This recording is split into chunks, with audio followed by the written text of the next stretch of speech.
Uma virtude e um defeito dos melancólicos, homens e mulheres. Essa resposta só quem é melancólico de verdade vai entender. Uma virtude nossa, perfeccionismo. Um defeito, perfeccionismo. Uma virtude do melancólico, sensibilidade. Um defeito, sensibilidade. Uma virtude, empatia. Um defeito, empatia.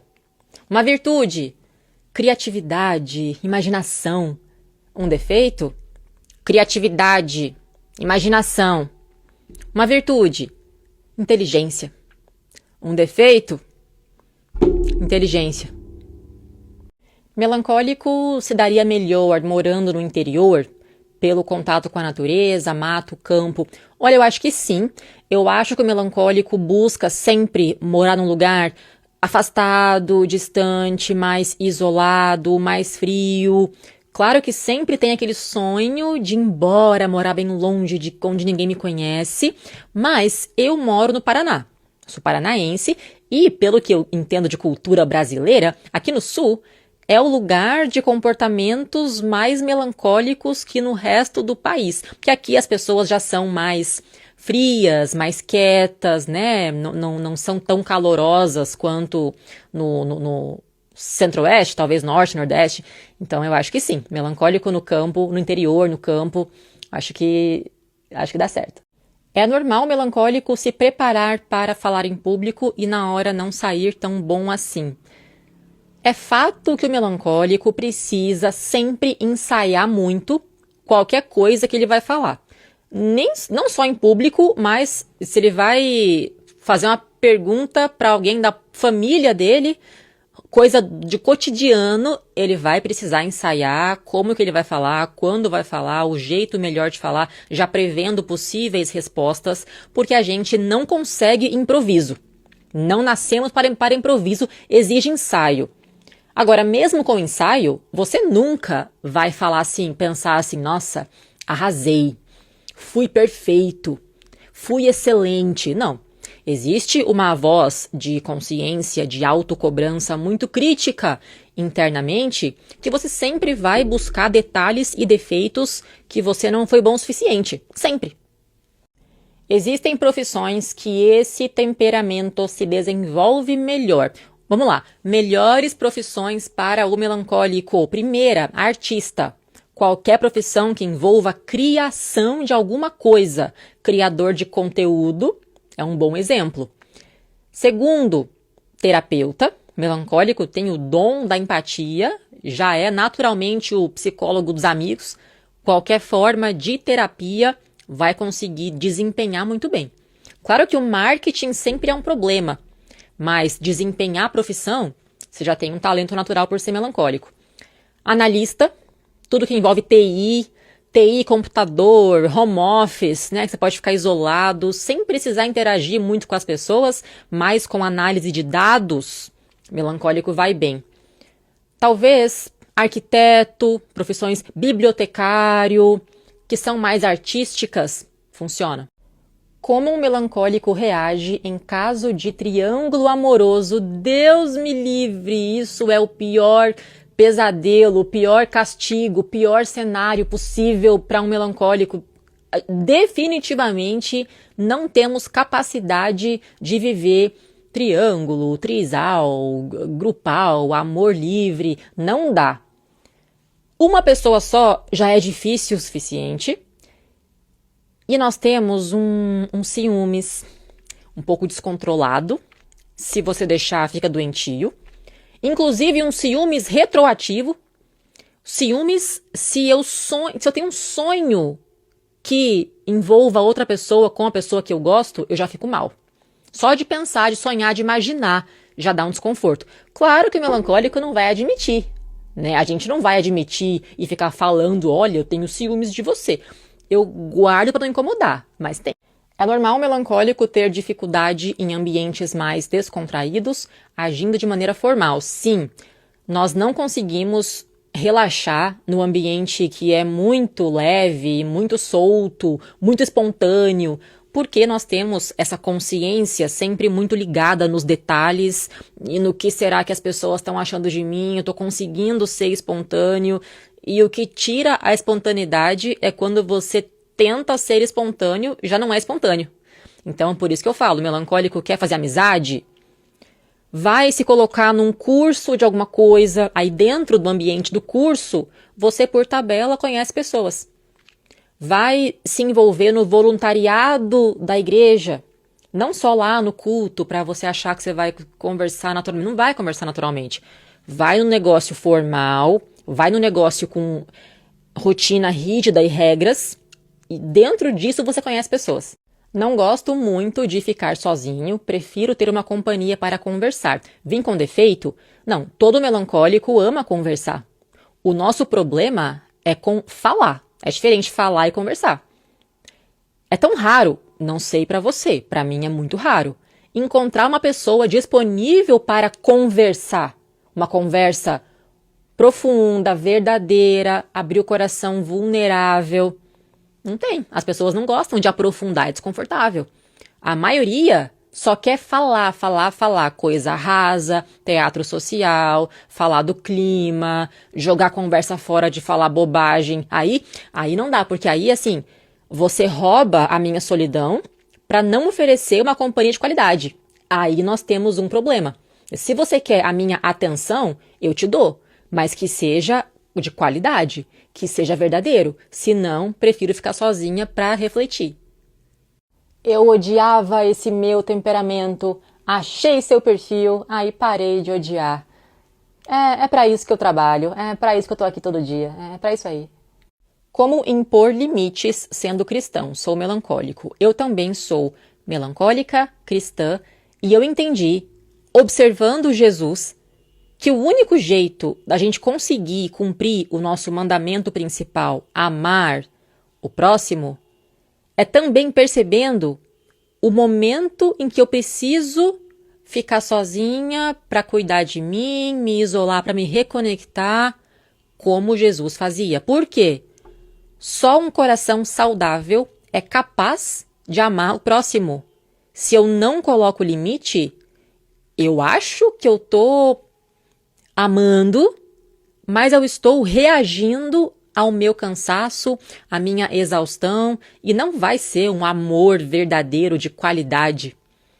O único jeito de conseguir amar o próximo é entendendo que eu preciso me cuidar primeiro. Coração saudável é capaz. Como impor limites sem parecer rude, sem constranger ou magoar as pessoas. Quando a gente é imaturo ainda, a gente confunde e acha que impor limite quer dizer que eu vou gritar, que eu vou xingar, que eu vou brigar. Não. Impor limite com maturidade é conseguir falar de um jeito calmo e firme ao mesmo tempo. É não falar no calor do momento das emoções de forma impulsiva, mas é conseguir respirar e comunicar a situação de um jeito calmo, mas não é calmo omisso, não é calmo ingênuo, fofinho, é calmo e firme. Vai ter que praticar algumas vezes no espelho, né? Praticar o discurso, ensaiar o que vai falar, vai ensaiar para conseguir ficar sério, respirar e falar sem emoção, só razão. Como melhorar a comunicação e ser mais claro sem guardar os sentimentos. Eu ensino bastante sobre isso dentro da autoterapia. A comunicação não violenta, ela tem 3 etapas. Primeiro, você comunica o fato. Segundo, a sua necessidade. Terceiro, você faz um pedido. Então, por exemplo, se fulano não lavou a louça, você não vai reagir no calor da emoção e vai gritar, vai falar, toda vez é a mesma coisa, você nunca faz nada direito, você é isso, você é aquilo, e usar palavras como sempre, nunca, né, que é generalizando, imaturo faz isso. Com maturidade, você comunica o fato. Olha, a louça não foi lavada hoje, ontem. Necessidade. Eu me sinto magoada quando você não cumpre os combinados. Pedido. Você pode lavar a louça hoje à noite, por favor? Hoje consigo racionalizar emoções. Estou sentindo isso por ser melancólico. Hacker. Isso realmente é um hack para a mente e é o diferencial quando você descobre o seu temperamento. Porque antes você achava que você era maluco, que você tinha uma doença, que você era a única pessoa esquisita no mundo que sofria tanto por uma coisa tão simples e blá blá blá. Não. Você não é o único no mundo. Existe um grupo de pessoas chamado melancólicos e nesse grupo de semelhantes, todo mundo é muito parecido, todo mundo vai te entender. Então, não é você isolado e também não é que todo mundo é igual. Então, nem todo mundo sofre por aquilo que eu sofro. E nem também eu sou a única que sofre. Eu pertenço a um grupo chamado melancólicos. Isso muda tudo. O pertencimento, o alívio de culpa muda tudo. Ayrton Senna era melancólico? Acho a personalidade parecida com o meu crush. Gente, eu nunca estudei a biografia exata do Ayrton Senna, mas quando eu assisti a série, a última que lançou dele, eu fiquei muito irritada com os comportamentos dele na série. Pra mim, baseado na série, ele é sanguíneo com certeza. Cara impulsivo, só pensava nele mesmo. Pra ele tudo era uma brincadeirinha. Encheu a mulher de promessa, depois não cumpriu e tava tudo bem. Olha, essa série me irritou com esse sanguíneo demais. Eu não acho que ele é melancólico jamais, baseado na série que eu assisti. O fleumático tem mais facilidade que o melancólico nas relações sociais? Sim. O melancólico é mais rígido? Sim. O fleumático tem facilidade porque o fleumático não se importa tanto. Aí, como ele não se importa, ele fica mais leve. O fleumático é mais raso. O melancólico tem uma trava, um bloqueio social, porque a gente pensa demais. A gente se cobra a performance. Se eu pudesse nem me importar se eu vou ficar quieto ou não, se vão falar de mim ou se não vão, se eu vou fazer algo e vou ter resposta ou não vou ter. O fleumático, ele não liga. Aí é mais fácil conviver, é mais fácil interagir com quem não liga. O nosso problema de melancólico é que a gente liga muito. E aí fica chato, fica pesado, fica carente. A gente cobra, a gente, sabe, se importar demais é o que pesa as relações e atrapalha o processo. É por isso que pra gente é muito mais difícil. O que você acha da arte terapia para melancólicos? Excelente! Inclusive ontem eu recebi a primeira versão das ilustrações para o meu livro, que vai ser lançado mais ou menos em setembro. Tá quase chegando. As ilustrações ficaram lindas. Eu vou deixar aqui o @ da editora, do ilustrador também. Gente, eu tô muito animada porque serão 10 capítulos e aí em cada capítulo vai ter uma ilustração. No estilo Bobbie Goods, assim, só que com a temática do melancólico. E aí você vai poder interagir com o livro.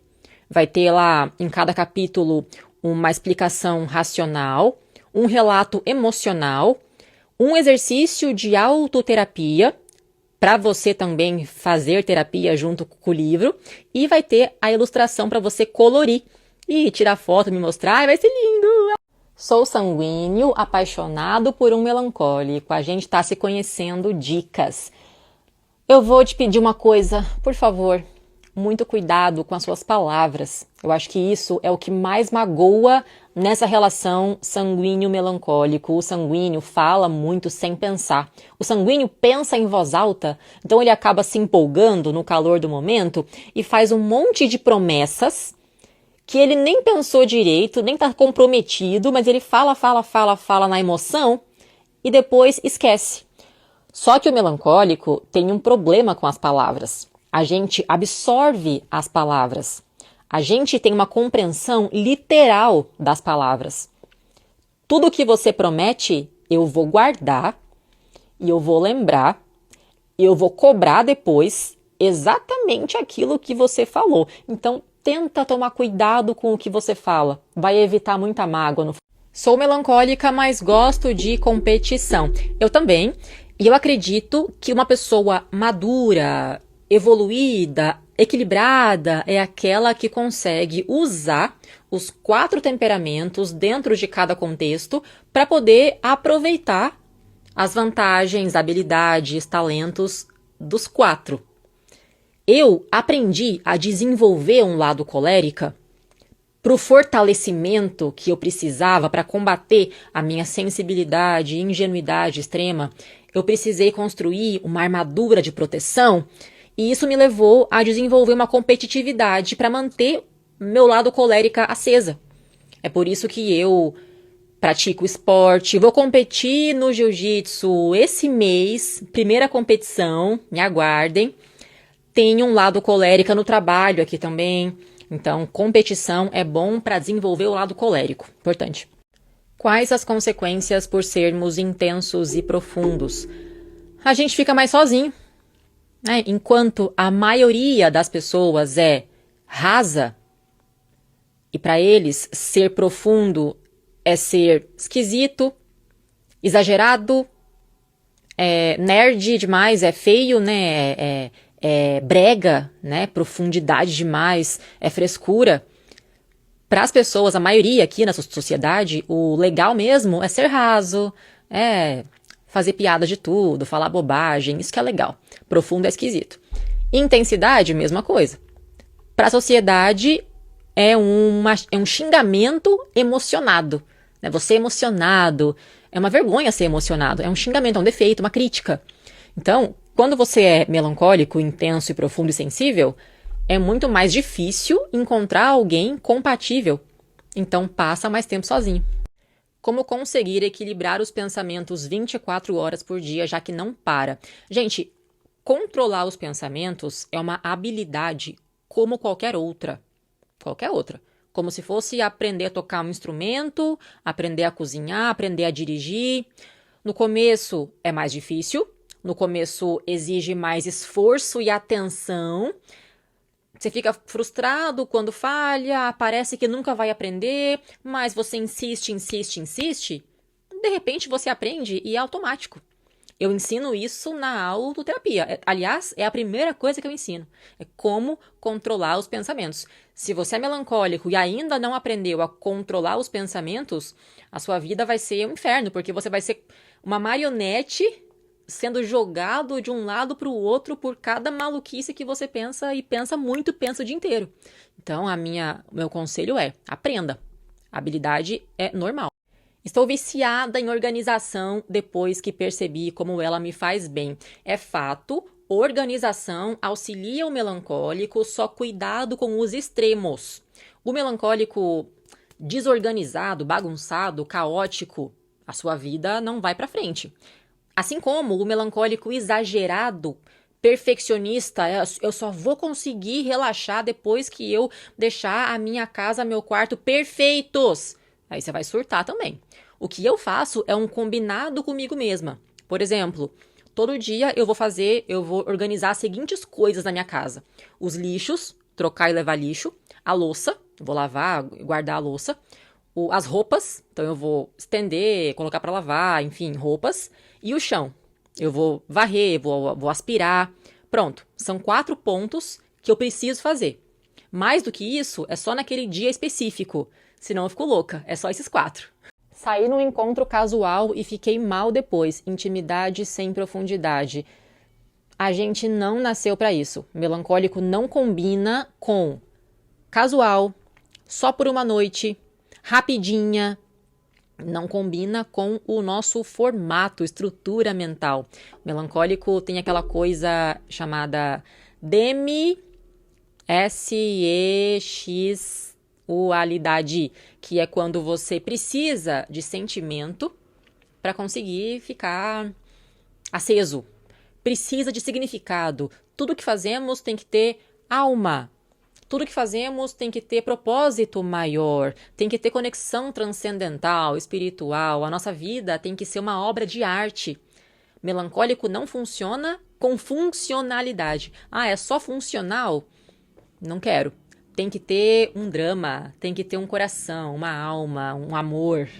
Doutora Emília, sua comunidade é indicada a partir de qual idade? Na autoterapia, pode pré-adolescente?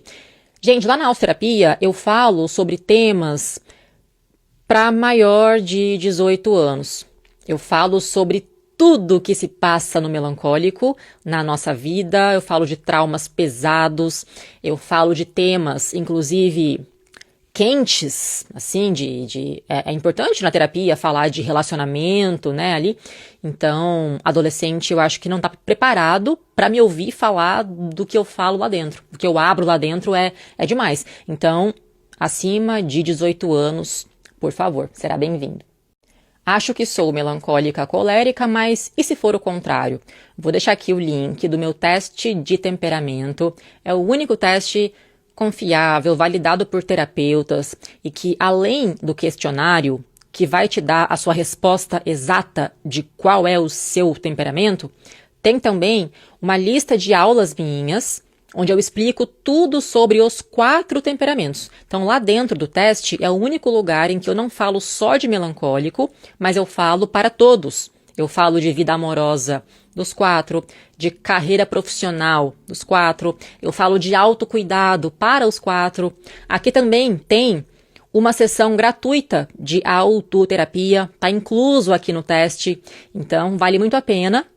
Faça e vai ter a sua resposta exata, não vai mais precisar ficar com dúvida. Aqui no teste vai ter tudo o que você precisa saber de temperamento.